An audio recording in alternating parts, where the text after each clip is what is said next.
సలహాదారు పదవులు అనేటటువంటివి ఇప్పుడు రాజ్యాంగ విరోధమైనటువంటి రాజ్యాంగేతర శక్తులుగా మారుతున్నాయా అనే చర్చ ఆంధ్రప్రదేశ్లో మొదలైంది. ఇది నిజానికి ప్రభుత్వంలో పెద్ద యంత్రాంగం ఉంటుంది. ఐఏఎస్లు ఉంటారు.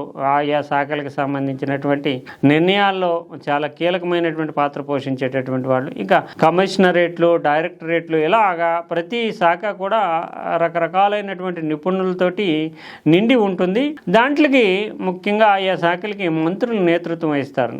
మంత్రులకి పూర్తి స్థాయిలో ఆ శాఖ మీద అవగాహన ఉండకపోవచ్చు, కానీ ఆ శాఖలో అంతర్గతంగా ఉన్నటువంటి డైరెక్టర్లుగా కానీ కమిషనరేట్లో పనిచేసేటటువంటి ఉన్నతాధికారులు కానీ ఆ శాఖ నుంచి ఎదుగుతారు కాబట్టి వాళ్ళకి సంపూర్ణమైనటువంటి అవగాహన ఉంటుంది. అంతేకాకుండా వాళ్ళకి కూడా పై స్థాయిలో నియమించేటటువంటి కార్యదర్శులు, ఐఏఎస్లు వీళ్ళు కూడా అతి తక్కువ కాలంలోనే ఆ శాఖలను స్టడీ చేసేటటువంటి అవగాహన కలిగి ఉంటారు.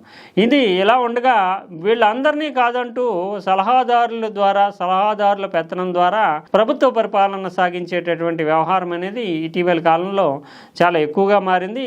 దీనికి ఆద్యుడిగా నాంది పలికినటువంటి వ్యక్తిగా మనం వైఎస్ రాజశేఖర రెడ్డి టైంనే చూడాల్సి ఉంటుంది. ఆ తర్వాత కాలంలో చూస్తే కనుక ఆంధ్రప్రదేశ్లో, ముఖ్యంగా తెలంగాణలో కూడా కొత్త ప్రభుత్వం ఏర్పాటైన తర్వాత, తెలంగాణ రాష్ట్రం వచ్చిన తర్వాత కొంతమంది సలహాదారులు పెట్టుకున్నప్పటికీ పెద్ద ఎత్తున తెలంగాణలో చర్చ అనేటటువంటి జరగలేదు. కానీ ఆంధ్రప్రదేశ్లో మాత్రం చంద్రబాబు నాయుడు తొలి సమయం నుంచి ఈ చర్చ నడుస్తూ వచ్చింది. అప్పట్లో వైఎస్ రాజశేఖర రెడ్డి కేవీపీ రామచంద్రరావుని ప్రభుత్వ సలహాదారుగా పెట్టుకోవడము, ఆయన మొత్తం మిగిలినటువంటి మంత్రిత్వ శాఖలన్నింటి మీద పెత్తనం చేయడం, ప్రత్యేకించి హోమ్ మినిస్ట్రీ అనేది ఒక బలమైనటువంటి శాఖ. హోమ్ మినిస్ట్రీ మీదే, అంటే శాంతి భద్రతలు, హోమ్ మినిస్ట్రీకి సంబంధించి సలహాదారుగా ఆయన పెట్టుకోవడము, అందులోనే అక్కడ మంత్రిగా సబితా ఇంద్రారెడ్డిని కూర్చోబెట్టడం, అంటే నిర్ణయం ముఖ్యమంత్రి ఆలోచన, కేవీపీ రామచంద్రరావు ఆలోచన, వాళ్ళిద్దరూ మాట్లాడుకుని ఆ శాఖలో ఏ నిర్ణయాలు తీసుకోవాలి, ఏం చేయాలనేది వాళ్ళే నిర్ణయించుకుని సబితా ఇంద్రారెడ్డి మంత్రిగా సంతకం పెట్టే స్థాయికి పరిమితమైనటువంటి ఉదంతాలు కూడా గతంలో చోటు చేసుకున్నాయి. దీన్ని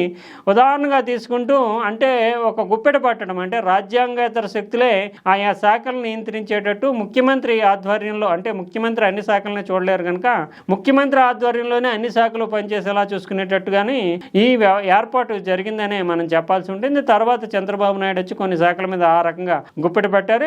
తర్వాత జగన్మోహన్ రెడ్డి వచ్చిన తర్వాత ఈ సలహాదారుల సంస్కృతి అనేటటువంటిది వెచ్చలవిడిగా 50-60 మంది సలహాదారులు పెట్టుకుంటూ ఆయా శాఖల్లో మంత్రులు ఉన్నారా లేదా, మంత్రులు ఏం చేస్తారు, ఈ సలహాదారులు నేరుగా ముఖ్యమంత్రికి లేదంటే ముఖ్యమంత్రి దగ్గర మళ్ళీ అడ్వైజర్గా ఉండే వాళ్ళకి నివేదించి ఆ శాఖలో ఏం జోడు చేసుకుంటుంది, ఏం చేయాలి అనేది నేరుగా ముఖ్యమంత్రి కార్యాలయానికి నివేదించడము, దాని మీద ముఖ్యమంత్రి స్థాయిలోని, ముఖ్యమంత్రి సలహాదారుల స్థాయిలోని మళ్ళీ నిర్ణయాలు తీసుకోవడం, ఆయా మంత్రులు మాత్రం సంతకాలు పెట్టడానికే పరిమితమయ్యేటటువంటి ఆ సంస్కృతిని తీసుకొచ్చారు. నిజానికి ఒక శాఖలో ఏదైనా బాధ్యత ఏదైనా అనుకుంటే కనుక శాఖకు సంబంధించినటువంటి కార్యదర్శులు, డైరెక్టర్లు, కమిషనరేట్ నుంచి వచ్చేటటువంటి వాళ్ళు మంత్రికి సరైనటువంటి సలహాలు ఇవ్వగలుగుతారు.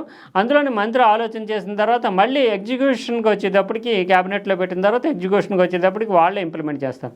ఇప్పుడు కార్యదర్శులు కానీ, డైరెక్టర్లు కానీ, కమిషనర్లు కానీ వీళ్ళంతా నామమాత్రము, వీళ్ళతో పాటుగా మంత్రి సైతం నామమాత్రమయ్యేలాగా ఈ సలహాదారులు అనేటటువంటి సంస్కృతి. నిజానికి వాళ్ళకి ఏమో రాజ్యాంగబద్ధమైనటువంటి అధికారాలు కానీ ఏమి ఉండవు, కానీ ప్రతి సలహాదారు నుంచి నిజానికి వాళ్ళకి ఇచ్చినటువంటి హోదాని దృష్టిలో పెట్టుకుని చూస్తే కనుక ప్రతి నెల 5 నుంచి 6 లక్షల రూపాయలు, అంటే వాహన సదుపాయము, కార్యాలయ సదుపాయము, డ్రైవర్సు, సిబ్బంది, వాళ్ళకి 3 నుంచి 4 లక్షల రూపాయల వేతనము, ప్రతి సలహాదారు రూపంలోని 5 లక్షల రూపాయల పైచులకు ఖర్చు ప్రభుత్వం మీద పడుతుంది. అంటే దాదాపు మంత్రి స్థాయిలో ఖర్చు ఉంటుంది. ఇటువంటి పరిస్థితుల్లో మంత్రులని డామినేట్ చేసేటటువంటి సలహాదారులు నేరుగా ముఖ్యమంత్రితోటి, లేదంటే ఆంధ్రప్రదేశ్ విషయానికి వస్తే నారా లోకేష్ తోటి సత్సంబంధాలు పెట్టుకుంటూ వాళ్ళ అనుంగు మనుషులుగా ఈ శాఖల్ని, అంటే పూర్తిగా ఈ సలహాదారులు అనేదాన్ని ఒక రాజకీయపరమైనటువంటి ప్రాపకానికి, రాజకీయపరమైనటువంటి పెత్తనానికి అడ్డదారిగా వినియోగించుకుంటున్నటువంటి ఉదంతాలు ఉంటాయి. ఇవి ఉదాహరణకి దేవాదాయ శాఖ మంత్రి ఉంటారు. దేవాదాయ శాఖలోనే పనిచేసినటువంటి కమిషనర్లు, దేవాదాయ శాఖలోనే పనిచేసినటువంటి అసిస్టెంట్ డైరెక్టర్లు వీళ్ళంతా ఉంటారు.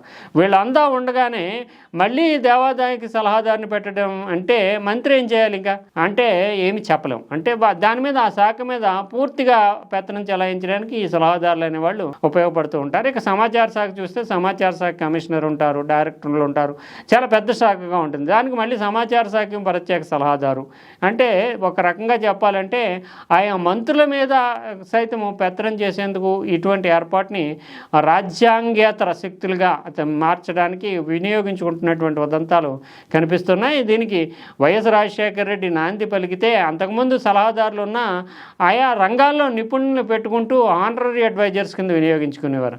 ఆనరరీ అడ్వైజర్స్ కింద నిపుణులు వినియోగించుకోవడం తప్పులేదు, వాళ్ళు కేవలము సలహాలు ఇవ్వడానికే పరిమితం అవుతారు. కానీ అఫీషియల్ జీవోల ద్వారా వీళ్ళని రిక్రూట్ చేస్తే కనుక ఖచ్చితంగా వాళ్ళకి పెత్తనం చేయడం ఆయా శాఖల మీద అనేది సహజంగా ఉంటుంది. తర్వాత వాళ్ళ మాట వినకపోతే కనుక నేరుగా ముఖ్యమంత్రికి కంప్లైంట్ చేయడం కానీ మంత్రుల్ని సైడ్ లైన్ చేసేటటువంటి ఏర్పాటుగా గడిచినటువంటి 7 ఏళ్లుగా కొనసాగుతుంది. జగన్మోహన్ రెడ్డి టైంలో ఇది పీక్ వెళ్ళింది. ఇప్పుడు మళ్ళీ ఇదే సంస్కృతికి తెరదీస్తూ చంద్రబాబు నాయుడు ఇప్పటికీ సాక్షి కానీ ఇతర మీడియా వర్గాలు అందించిన సమాచారం ప్రకారం చూస్తే 38 మంది సలహాదారులని రాష్ట్ర ప్రభుత్వం నియమించుకున్నట్లుగా తెలుస్తుంది. ఇది ఖచ్చితంగా తప్పుపట్టి వేలు పెట్టాల్సినటువంటి విషయమే. అయితే సమయంలో సలహాదారులు నియమించుకోకూడదు అంటే ఉన్నత స్థాయిలో విలువలు ఉన్నటువంటి వాడిని సలహాదారులుగా ఆయా రంగాల్లో నిపుణుల్ని నియమించుకోవడం ఏమీ తప్పులేదు. ఉదాహరణకి చాగంటి కోటేశ్వరరావుని విద్యాశాఖకు సంబంధించినటువంటి వ్యవహారాల్లో నైతిక విలువలకు సంబంధించి సలహాదారుగా నియమించుకున్నారు.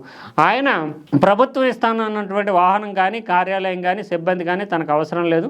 తాను ఫుడ్ కార్పొరేషన్ ఆఫ్ ఇండియాలో పనిచేశాను, తనకి రిటైర్డ్ అయిన తర్వాత సెంట్రల్ గవర్నమెంట్ నుంచి ఫుడ్ కార్పొరేషన్ ఆఫ్ ఇండియా నుంచి కార్పొరేషన్ నుంచి పింఛన్ వస్తుంది, ఆ పింఛన్ తనకు చాలు, అందువల్ల రాష్ట్ర ప్రభుత్వం నుంచి తనకు పైసా కూడా ప్రయోజనం అవసరం లేదంటూ స్పష్టంగా తేల్చి చెప్పారు. అది విలువలంటే. అందువల్ల ప్రభుత్వం మీద ఎటువంటి భారం పడకుండానే ఆయన ఇచ్చిన సలహాల్లో కొన్ని తీసుకోవచ్చు, అంతేకాకుండా ఆయన పెత్తనం చేసేటటువంటి అవకాశం ఉంటుంది. కానీ ఇప్పుడు నియమిస్తున్నటువంటి సలహాదారులు మాత్రం ఖచ్చితంగా ఆల్టర్నేటివ్ ఫోర్స్గా లేదంటే ప్రభుత్వ పెద్దల యొక్క ప్రాపకంతో ప్రభుత్వ పెద్దలకి అనుక్షణం సమాచారం ఇచ్చేటటువంటి వ్యక్తులుగా మారతారనే దానికి ఎటువంటి సందేహం లేదు. అందులోని ముఖ్యమంత్రి కార్యాలయం నేరుగా కూడా మానిటర్ చేయడానికి చాలా పెద్ద ఏర్పాటు ఉంది. సీఎం ఆఫీస్లోని 5 నుంచి 6 కార్యదర్శుల స్థాయి సీనియర్ ఐఏఎస్లు ఉంటారు. వాళ్ళు డిపార్ట్మెంట్లను పంచుకుంటారు. ఎందుకంటే ఇరిగేషను, పంచాయతీరాజు, తర్వాత R&B, ఎండోమెంట్స్, ఇలాగా కొన్ని శాఖల్ని ఒక్కొక్క కార్యదర్శి చూస్తూ ఆయా శాఖల్లో చోటు చేసుకున్నటువంటి పరిణామాలని ఎప్పటికప్పుడు ముఖ్యమంత్రికి చెప్తూ ఉంటారు. ముఖ్యమంత్రి దగ్గరికి ఫైల్ వచ్చినప్పుడు ముఖ్యమంత్రి స్థాయిలో సంతకం చేయాల్సినప్పుడు ఆయా శాఖలలో తరపున ప్రాతినిధ్యం వహించేటటువంటి ప్రత్యేకమైనటువంటి సెక్రటరీలు ఉంటారు. అంటే ఆ శాఖకు సంబంధించి ప్రిన్సిపల్ సెక్రటరీ వేరుగా ఉంటారు. సీఎంఓలోనే మళ్ళీ 5-6 ఈ కార్యదర్శులు పనిచేస్తూ వీళ్ళు నేరుగా ముఖ్యమంత్రికి ఈ ఆయా శాఖలతో టైఅప్ చేస్తూ ఉంటారు. ఇంతటి పెద్ద ఏర్పాటు ఉన్నటువంటి పరిస్థితుల్లో ఇప్పుడు మళ్ళీ ప్రత్యేకంగా సలహాదారులు అంటూ ప్రతి నెల 5-6 లక్షల రూపాయలు ఖర్చు పెట్టి రాజ్యాంగేతరమైనటువంటి పదవుల్ని సృష్టించి దానికి ప్రత్యేక జీవోలతో పరిపాలన చేయడం అంటే ఒక రకంగా చెప్పాలంటే ఇది పెత్తనం చేసేటటువంటి ఏర్పాటు. అంటే మొత్తం ముఖ్యమంత్రి లేదంటే కీలకమైనటువంటి నాయకుల చేతిలోకి రాజకీయపరమైనటువంటి పరిపాలనలో భాగంగానే మనం చూడాల్సి ఉంటుంది.